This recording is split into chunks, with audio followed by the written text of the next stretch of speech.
Ave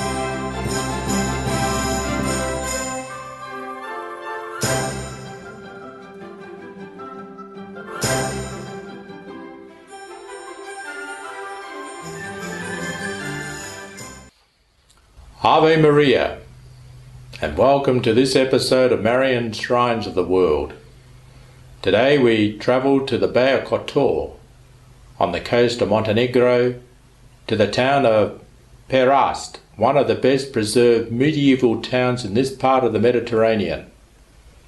The town has many beautiful and historic churches and other buildings, and there is an island monastery on the nearby island of St. George. This is but a small sampling of Perast's rich architectural history, which is unparalleled in the region. But our story begins in 1452, when two sailors from Perast, passing by a small rock jutting out of the bay close to the island of St. George, discovered upon the rock an icon of the Blessed Virgin Mary with child. By venerating the icon, one of the sailors was healed of an ailment. As the icon began performing more miracles, they vowed to build a church dedicated to the icon on the spot it was found. However, before the church could be built, they first needed to build the island, and so began the tradition that when sailors would return safely from a voyage, they would drop a rock on the spot where the icon was found. A couple of hundred years later, with the help of the sinking of some captured ships loaded with rocks, an island popped up. The church was built in 1630, entitled Our Lady of the Rocks. The chapel was expanded in 1722, and the dome was added 3 years later. In 1724, two captains donated a red damask with gold fringes for the sanctuary. The marble altar was made in 1796 by the Genoese sculptors Antonio and Girolamo Capellano. Enshrined above the altar is the original icon of Our Lady of the Rocks, painted in the mid-15th century by Lovro Dabrowicic. The walls and ceilings of the church were decorated with 68 canvases by Trippo Cucoglia, one of the most famous domestic Baroque painters. The most outstanding among them are the paintings with the scenes from the Virgin's life, which occupy the upper zones of the church walls and the ceilings, such as the coronation of the Virgin Mary, death of the Virgin Mary, and the Assumption of the Virgin. During storms and other troubles, sailors invoked Our Lady's protection under the title of Our Lady of the Rocks, and she always helped them, sometimes against all odds.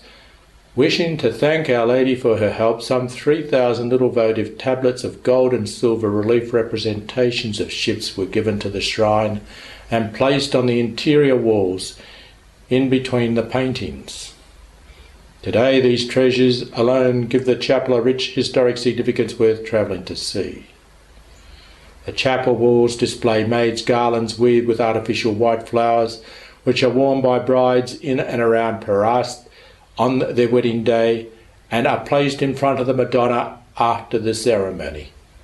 The attached presbytery serves as a museum which houses a rich collection of local archaeological finds, portraits of ships and items of craftsmanship and things of everyday use.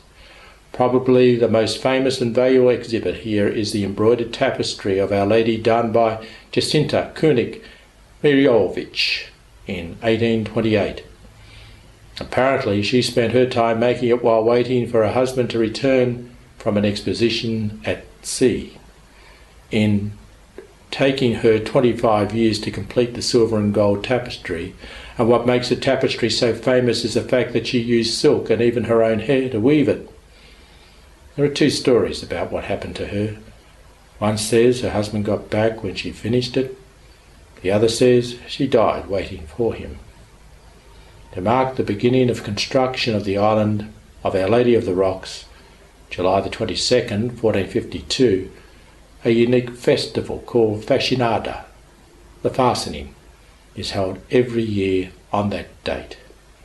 The first boat carries religious and civil dignitaries from Perast.